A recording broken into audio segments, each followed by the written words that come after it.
November 14th, 1944, somewhere over western Czechoslovakia, 15:52 local time. The cockpit of the P-47 Thunderbolt vibrates like a jackhammer. Lieutenant James Ryder stares at the oil pressure gauge, needle pinned at 0. Black smoke streams from the cowling, thick and oily. 30 seconds ago, he was leading a low-level strafing run on a German dispersal field. 4 Thunderbolts ripping through parked Ju-88s and fuel trucks. Now the engine is dying. A 37mm flak shell punched through the cowl, shredded the oil line, and turned the Pratt & Whitney R2800 into a very expensive grinder. Metal screams against metal. The propeller starts to windmill, 400 pounds of dead weight. In about 45 seconds, the engine will cease completely. After that, the P-47 becomes a 7-ton glider with the glide ratio of a brick. James has one choice left: bail out. He yanks the canopy release. Freezing air roars in at 300 knots. Rolls the crippled Thunderbolt inverted. Kicks out of the seat. Falls clear. Silk snaps open at 7,500 feet. The chute swings gently. Below him, endless pine forest, snow-dusted fields, a ribbon of road crawling with Wehrmacht trucks. He's deep, 180 miles behind German lines. No radio, no map beyond the one in his head. 45 pistol with 6 rounds, 1 chocolate bar, November cold already biting through the flight suit. The math is ugly. Downed Allied pilots in occupied Europe had roughly a 20% chance of evading capture and reaching friendly lines. The other 80% ended up in Stalag Luft III, Buchenwald, or shallow graves. James Ryder is about to become the exception nobody saw coming, because in 5 days he won't just survive, he won't just evade. He will walk onto an active Luftwaffe airfield, climb into the cockpit of a Focke-Wulf FW-190 he has never flown before, figure out the controls on the fly, start the engine, take off under fire, and fly 180 miles straight through enemy airspace to land, wheels up, on an Allied strip in France. All while every anti-aircraft gun in Western Germany tries to turn him into scrap. What happens next takes 5 days and defies every survival manual ever written. And it starts right now, with a silk parachute drifting over pine trees and a 23-year-old lieutenant who refuses to believe the war is over for him. James Ryder was born March 12, 1923, in a small farming town outside Dayton, Ohio. Cornfields, dirt roads, and the distant hum of Wright-Patterson Airfield. His father fixed tractors, his mother ran the kitchen and the books.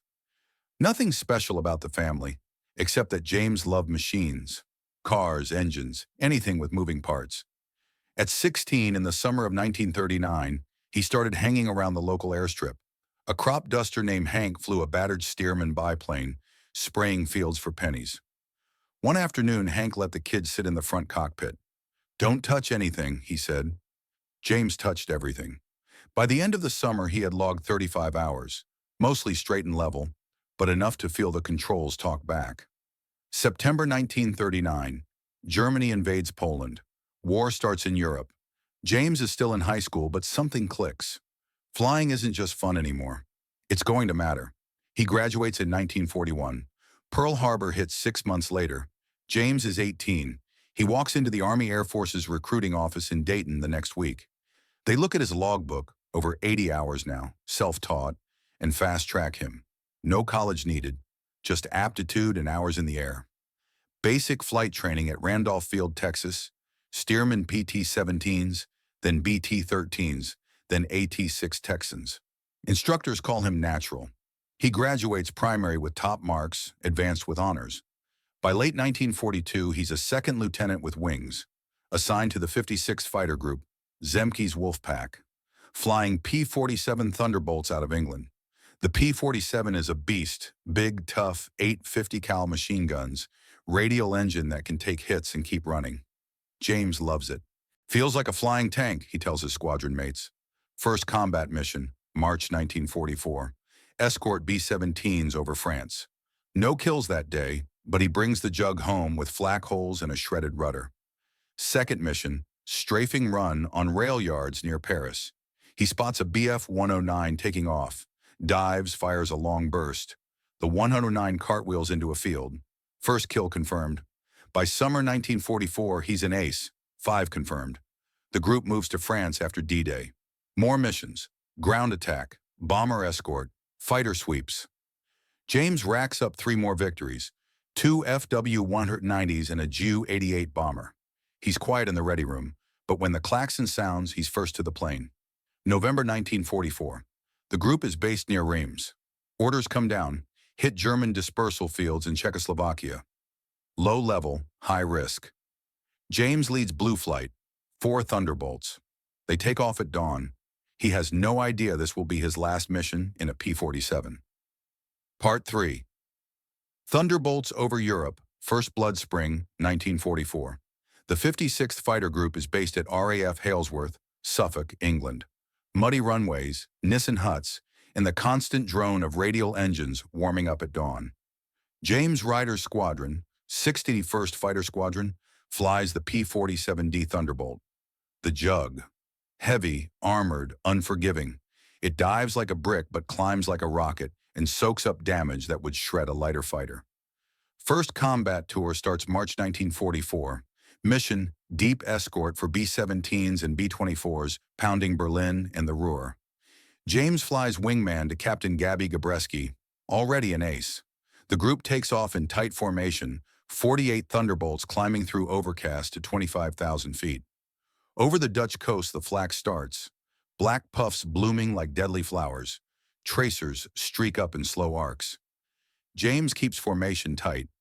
"Stay on my wing, kid," Gabreski crackles over the radio.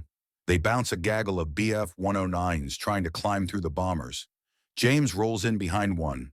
Green-nosed Gustav with yellow spinner. He squeezes the trigger. 8 50 cals roar. Tracers stitch across the 109's wing route. Smoke pours. The German pilot bails. Chute opens white against the sky. First kill, confirmed by gun camera and wingmen. By June 1944, after D-Day, the group moves to advanced strips in Normandy. Rough grass fields, PSP matting, tents instead of barracks. James racks up more. A FW-190 caught low over Caen, burst into the cockpit, spins in. A Ju-88 bomber trying to bomb Cherbourg, long deflection shot, wings fold. 2 more 109s in a swirling dogfight over St. Lo. He becomes an ace in July. Quiet celebrations in the mess tent. Warm beer, canned peaches, backslaps. James doesn't brag. He just says, "The Jug does the work. I just point it." But the war is changing. Luftwaffe is bleeding pilots. German fighters are getting scarcer, but flak is everywhere. Every mission now is low level. Strafing trains, airfields, truck convoys. High risk, high reward. James volunteers for the tough ones. "Somebody's gotta do it," he tells his crew chief. November 1944, the group is forward-based near Reims, France. New orders: hit scattered Luftwaffe dispersal fields deep in Czechoslovakia. Long-range, low-level surprise attack. James is chosen to lead Blue Flight, 4 Jugs loaded with 500 lb bombs and full guns. Takeoff at first light. Climb to 10,000 feet, then drop to the deck over Germany to avoid radar. They cross the front line. Snow-covered forests below, rivers like silver threads. James spots the target: camouflaged Ju-88s and Me-410s parked in a clearing near Pilsen. Blue Flight, weapons free, make it quick. They dive. Bombs away. 150 cals hammering. Planes explode. Fuel trucks burn. James pulls up hard. Then the flak finds him. A 37mm shell rips through the cowling. Oil pressure drops. Smoke. Screaming engine. He's got seconds. Part 4. The day the Jug died. Shot down deep, November 14, 1944. 15:45 local. Blue Flight is at treetop level, screaming across the snow-dusted hills of western Czechoslovakia. 4 P-47 Thunderbolts in finger 4 formation. James Ryder leads. Call sign Blue 1. They spot the target, a camouflaged dispersal field near the village of Szczebro. Dozens of Luftwaffe planes parked wing to wing, Ju-88 bombers, Me-410s, a few FW-190s under netting, fuel Bowsers, ammo trucks, ground crews scrambling. Blue Flight, bombs away on my mark, guns hot after release. Make one pass, then egress east low. James pushes the stick forward. The Jug dives. 500 lb bombs tumble free. Explosions bloom behind him. Orange fireballs, black smoke columns. He levels at 50 feet, thumb on the trigger. 8 50 cals roar. Tracers chew through parked aircraft. Wings fold, engines erupt. Pull up hard to avoid trees. That's when the flak finds him. A 37mm battery hidden in the tree line opens up. First shell bursts short. Second clips the right wing. Shrapnel peppers the fuselage. Third punches straight through the cowling. Oil pressure drops instantly. Black smoke floods the cockpit. The R-2800 engine begins its death rattle. Metal grinding, bearings seizing. Propeller slows from 2,700 RPM to windmilling in seconds. James scans the gauges. Oil zero. Temp spiking. Manifold pressure collapsing. He has maybe 30 seconds before total seizure. Blue 2, 3, 4. This is Blue 1. I'm hit bad. Engine failing. Bailing out. Regroup in RTB. Don't wait for me. Blue 1, negative. We'll cover. Negative. Get out of here. That's an order. He yanks the canopy jettison handle. Freezing air blasts in at 280 knots. Rolls the dying Jug inverted. Kicks out of the seat. Legs clear the gun sight. Free fall for 2 heartbeats. Then the chute deploys with a crack. Silk fills above him. He swings once, twice. Cold wind biting his face. Below, endless pine forest. Snow on the ground, maybe 6 inches. A river glints to the east. Roads with German trucks. He's deep, 180 miles behind the lines. No friendly territory closer than France. The chute drifts him toward the trees. He steers with the risers, aiming for a small clearing. Lands hard, rolls, snow cushions the impact. Cuts the shrouds, buries the chute under branches. Pistol in hand, 6 rounds. 1 K-ration chocolate bar. Flight suit, gloves, scarf. No map, no compass beyond the sun and stars. He hears distant engines, his flight egressing east. Then silence. Just wind in the pines and his own breathing. James checks his watch. 15:58. Sun sets in about 3 hours. Temperature already dropping below freezing. He has 5 days of survival ahead, if he's lucky. And one insane idea forming in his head. Because 2 miles east, through the trees, he can just make out the outline of another Luftwaffe field. Focke-Wulf 190s parked in the open. He smiles for the first time since the engine quit. November 14th, 1944, 16:05. James Ryder crouches behind a fallen pine log, breath fogging in the air. The chute is buried under snow and branches 50 yards back. His flight suit is already damp from the landing roll. Wind cuts through the pines like a knife. Temperature is dropping fast, probably 20 degrees already, heading towards single digits by night. He checks inventory again. Colt 45 pistol, 6 rounds in the magazine, 1 in the chamber. 1 K-ration chocolate bar, about 300 calories. Silk escape map sewn into the flight suit, Western Europe only, useless here. Waterproof matches in a tin, pocket knife, no water canteen, no food beyond the chocolate, no shelter beyond what he can build. First priority, move. Stay in one place, Yasher, freeze or get found. He knows German patrols will sweep the area soon. Shot down pilots are priority targets. He heads east, toward the Luftwaffe field he glimpsed from the air. The idea is crazy, but it's forming fast. If he can reach that airfield undetected, there might be a chance to borrow an airplane. 2 miles through thick forest. Snow slows him down. Every step sinks to mid-calf. He moves in short bursts, 10 minutes walking, 2 minutes listening. No trails, no roads. Just trees and silence broken by distant artillery rumbles from the front. Night falls around 18:30. Temperature plunges. James digs a shallow snow hole under low branches, insulates with pine boughs, covers himself with snow for camouflage. He eats half the chocolate bar, saves the rest, sleeps in fits, wakes every hour shaking from cold. Day 2, November 15th, dawn, gray light through the trees. He moves again. Hunger is a dull ache now. Thirst worse. He melts snow in his mouth, but it's never enough. By afternoon, he hears engines, Luftwaffe planes taking off and landing. The field is close. He creeps to the tree line. There it is, a grass strip, 20-30 aircraft. Mostly FW-190s, some BF-109s, a few transports, ground crews busy refueling, guards with rifles patrolling the perimeter. No fence, just open field with sentries every 200 yards. James watches for hours, notes patterns, guards change every 2 hours, planes refueled at dusk. One FW-190 parked alone near the east end, looks serviced, canopy open, no guard nearby. He retreats deeper into the woods, builds another snow shelter, eats the last chocolate, sleeps shivering, mind racing. Day 3, November 16th. He scouts closer, finds a discarded German greatcoat near a supply dump, probably dropped by a crewman, puts it on over his flight suit, smells of tobacco and sweat, helps with camouflage and warmth. Day 4, November 17th. Hunger is sharp now, weakness in the legs. He waits until dusk.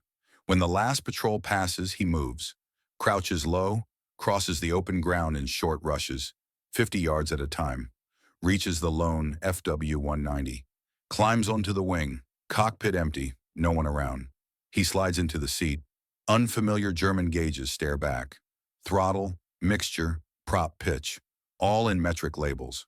He's never sat in a FW-190 before, but he's flown captured aircraft in training, once a BF-109 simulator. He finds the starter button, master switch on, fuel cocks open, prays the battery is charged, ignition. The BMW 801 radial coughs, then roars to life. The propeller spins up, loud, violent, different from the Jug's Pratt & Whitney. Lights flicker on the panel. He taxis slowly, tries not to look suspicious, reaches the end of the strip, turns into wind, full throttle. The FW-190 accelerates hard. Wheels leave the ground. He pulls up steeply. Trees rush by below. Alarms blare. German voices on the radio. Flak starts. Tracers arc up from the field. James banks hard west, toward France. 180 miles of enemy sky ahead. Part 6. Stealing the Wolf. Night on the airfield. November 17th, 1944, 1845 local time. Dusk. The sky is the color of bruised steel. Snow falls in lazy flakes. James Ryder lies prone at the edge of the tree line, 150 yards from the eastern perimeter of the Luftwaffe field. He's been watching for 2 hours. The greatcoat he borrowed keeps the worst of the wind off, but hunger is a constant knife in his gut. 5 days without real food. Legs feel like lead. Hands shake from cold and weakness. The field is quiet now. Most crews have gone to mess. Lights glow in the barracks 400 yards away. 2 sentries patrol the perimeter, slow, bored loops every 20 minutes. One FW-190 sits alone near the runway's east end. Canopy open, wheel chocks in place, no guard within 100 yards. It's been refueled. Ground crew left the Bowser nearby. James has watched them do it twice. Starter battery cart rolled up, engine primed, ready for quick scramble. He waits for the sentries to pass again. They do, laughing about something, rifles slung casually. Gap opens. Now! He moves low and fast, crouched run across open snow. Hard hammers. Boots crunch too loud. Reaches the plane in 20 seconds. Climbs onto the left wing. Slippery, but the greatcoat helps grip. Slides into the cockpit. Lowers himself into the seat. The smell hits. Oil, leather, stale cigarettes, German machine. Unfamiliar. Everything in metric. Gauges labeled in Gothic script. Throttle quadrant on the left. Mixture. Prop pitch. Radiator flaps. All different from the P-47. He sat in a captured FW-190 once during training. 30 minutes in a hangar. No engine start. Not enough. But it's all he has. He finds the master switch. On. Battery voltage good. Fuel cocks, both open. Primer pump. 3 strokes. Ignition on. Starter button. The BMW 801 radial coughs once, twice, then catches with a throaty roar. Exhaust flames lick back along the fuselage. Prop spins up fast. The whole airframe shakes. James keeps RPM low. Taxi light off. No radio. Releases brakes. The FW-190 rolls forward. Slow, deliberate. He steers with rudder and toe brakes toward the runway. No one notices yet. Crews are inside. Sentries on the far side. He reaches the runway threshold. Turns into wind. Light crosswind from the north. Lines up. Takes a breath. Full throttle. The BMW howls. Acceleration slams him back. Snow whips past. Wheels lift at 90 knots. He pulls up sharply. Gear up lever yanked. Flaps retracted. The FW-190 climbs hard. Trees blur below. Alarms scream on the field behind him. Searchlights snap on. Flak batteries wake up. Tracers arc upward in red streams. 40mm Bofors open fire. Shells burst short, then closer. James banks west, toward France. He levels at 500 feet, low to avoid radar. Speed 320 knots. Fuel gauges show 3/4 full, enough for 180 miles if he's lucky. Radio crackles in German, urgent voices. He doesn't understand the words, but he knows what they mean. Intruder, FW-190 stolen, vector interceptors. Ahead, 180 miles of enemy sky. Night falling fast. No navigation lights. No IFF. Every gun from here to the Rhine will try to kill him. James grips the stick tighter. Smiles grimly. Let's see what this thing can do. Part 7. 180 miles through hell.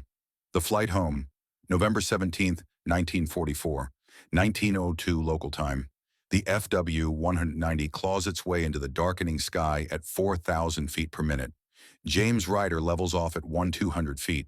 Low enough to hide under radar, high enough to avoid trees. Speed, 340 knots indicated.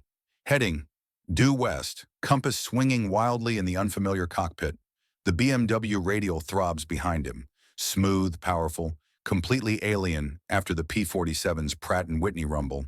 Inside the cockpit, chaos. German instruments glow dimly. Altimeter in meters. Airspeed in km/h. Fuel gauges marked in liters. He guesses 75% fuel should give him 450 miles range.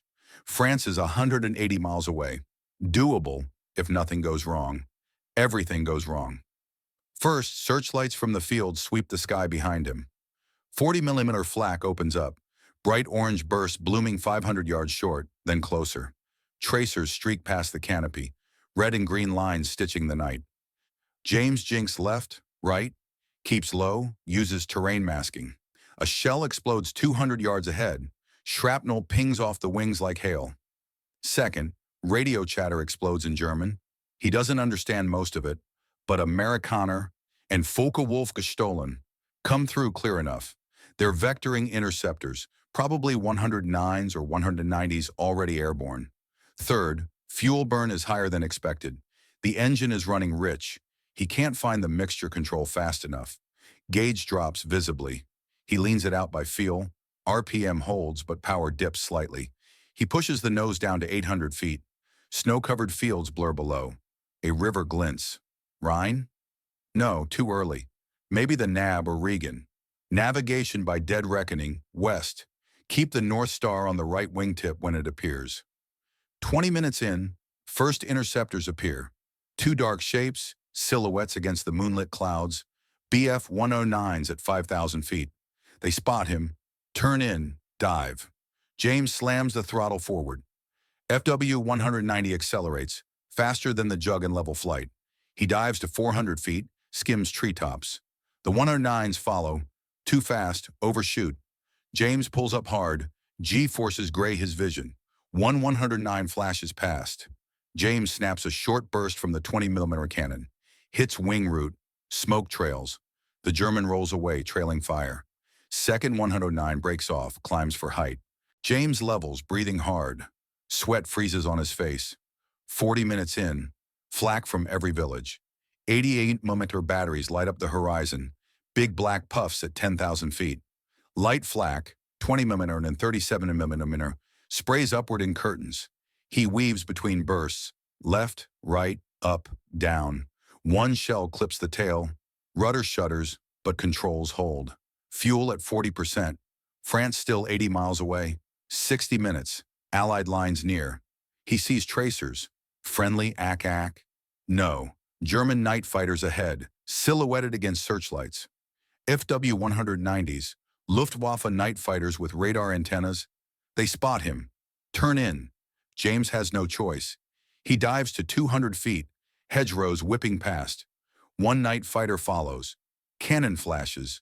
Shells rip through the left wing. Fuel tank hold, but no fire yet. James pulls up violently. W-190's torque rolls it left. He corrects, snaps a burst. 20 millimeters hits the German's engine. Flames erupt. The fighter spins down.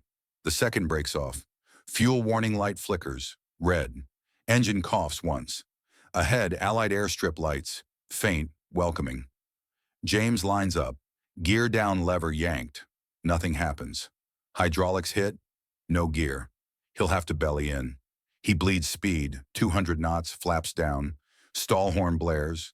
Touches down on snow-covered grass. Prop strikes first. Blades bend. Engine seizes with a bang. The FW-190 skids. Sparks, snow flying. Slides 300 yards. Stops hard against a snowbank. Silence, except ringing ears and distant sirens. James kicks the canopy open. Climbs out, legs shaky, hands up. Allied MPs run toward him, rifles leveled. "Who the hell are you?" "Lieutenant James Ryder, 56th Fighter Group. Just returned a borrowed airplane." They stare at the smoking FW-190. Then at him. One MP lowers his rifle. "Jesus, get this man a blanket and some coffee." James smiles. First real one in 5 days. Mission accomplished. Part 8. 5 against 70. The last big fight, April 7, 1945. Spring has barely touched the Rhineland. The 56th Fighter Group is based at an advanced strip near Kassel, Germany. Rough PSP runway, tents, and the constant smell of aviation fuel and wet earth. James Ryder is now a captain, leading Blue Flight again. He's back in a P-47D, his own Ryder's Revenge, patched from the flak damage months earlier. The war is winding down. Germans are retreating, but pockets of resistance fight like cornered animals. Today's mission: fighter sweep over central Germany, escort heavy bombers, then strafe anything moving. Take off at Uro 9:30. 4 P-47s climb to 15,000 feet. James, his wingman Lieutenant Mike Harlan, and 2 others. They cross the Rhine, turn northeast toward Leipzig. Clouds are scattered. Visibility good. At 10:15, radar warns large formation inbound, 70-plus German fighters, mostly FW-190s and late-model Bf-109s. Desperate last stand to protect Berlin rail yards. James spots them first. Dark specks at 20,000 feet, diving in. Blue Flight, bandits at 12 high. Break right, climb and engage. 4 against 70. The odds are insane. Doctrine says disengage, call for help, survive. James doesn't hesitate. He rolls the jug into a climb. Full throttle, water injection on. The Thunderbolt surges upward. The Germans dive, expecting easy meat. James meets the lead element head-on. FW-190s in a loose swarm. He picks the center one. Yellow nose, black crosses. Closes to 300 yards, squeezes trigger. 850 cals hammer. The FW-190's engine explodes. Flames stream back. It tumbles, pilot bails. 1 down. The fight explodes. Germans swarm. Turning, climbing, diving. James rolls left. 2 109s on his 6. He pulls hard. G-forces pin him to the seat. Harlan calls, "Blue 1, break right. I've got one." James snaps right. 109 overshoots. He reverses. Cannon shells from the FW-190 rip past. He fires deflection shot. Wing root hit. Smoke. The German dives away trailing oil. 2 down. The sky is a madhouse. Tracers, explosions, planes falling. James keeps turning, never straight and level. Spots a pair of FW-190s lining up on Harlan. He dives, closes fast. Burst into one, cockpit shatters. The other breaks off. 3. Harlan gets 1, calls kill. The other 2 jugs are fighting for their lives, damaged, low on ammo. James climbs back to 12,000 feet, spots a large group circling, 10-12 FW-190s forming to attack the bombers below. He dives alone, straight into the middle. "Blue Flight, cover the heavies. I'm going in." He slams through the formation, guns blazing. 1 FW-190 explodes mid-turn. Another spins out, wing gone. A third takes hits to the engine, flames. 5. The Germans break, scattered, confused. James pulls up, low on ammo, fuel critical. The remaining Luftwaffe fighters disengage, head east. Bombers make it through. Blue Flight limps home, 3 damaged, 1 with a feathered prop. James lands last, wheels touch, taxi to dispersal. Crew chief runs up. "Captain, you're smoking." James climbs out, looks at the holes in the wings, smiles tiredly. "Add 5 more to the board." Later that day, group intelligence confirms 5 kills for James, personal record in 1 sortie. The fight becomes legend in the 56th. 1 flight against odds of 17-1, turned the tide, saved the bombers. James gets the Distinguished Service Cross. He shrugs it off in the debrief. Just did what the jug could do, pointed it right. But inside he knows, it wasn't the plane. It was refusing to believe the odds. Part 9. After the war. The Quiet Legend. May 8, 1945. VE Day. Europe is silent. No more bombers overhead. No flak bursts. No Messerschmitts diving out of the sun. James Ryder stands on the wing of his battered P-47 at the Castle Strip, watching GIs celebrate with looted champagne and captured German motorcycles roaring up and down the runway. He's 22 years old, 17 confirmed aerial victories, 1 stolen FW-190, 2 Distinguished Flying Crosses, 1 Silver Star, 1 Distinguished Service Cross. Purple Heart for a flak shard in the leg during the big fight. He doesn't feel like a hero. He feels tired. The 56th Fighter Group is sent home in waves. James returns to Ohio in late summer 1945. No parades in Dayton, just a quiet train ride, a mother's hug at the station, father shaking his hand like he's a stranger who did something important. He tries college for a semester, University of Dayton, aeronautical engineering, drops out after 3 months. The classroom feels too small after the sky. He marries Ellen in 1947. They have 2 sons. James takes a job with North American Aviation in Columbus, test pilot on early jet programs. F-86 Sabre, F-100 Super Sabre. He flies them hard, pushes limits, writes reports in neat handwriting. Quietly becomes one of the best stick and rudder men in the company. Korea breaks out in 1950. James is recalled to active duty, assigned to the 51st Fighter Wing, flying F-86 out of Kimpo. He adds 4 MiG-15 kills, high-speed jet fights over the Yalu River. No drama, just precise deflection shots and calm radio calls. Returns home in 1952 with another DFC. Vietnam in the 1960s. He's a lieutenant colonel now. Commands a squadron of F-4 Phantoms out of Ubon, Thailand. Leads strikes against the Ho Chi Minh Trail. More missions, night interdiction, close air support. No kills this time, just survival. Comes home in 1968, retires in 1970 at age 47. After that, quiet life, consulting for aviation firms, teaching young pilots at air shows, speaking at air museums, always modest, always deflecting praise. Wasn't me, was the airplane. In 1998, at age 75, Kermit Weeks invites him to Fantasy of Flight in Florida. They have a restored FW-190A8 on static display, the same variant he stole 54 years earlier. James asks to fly it. They say yes. He straps in, same cockpit layout he memorized in the dark in 1944.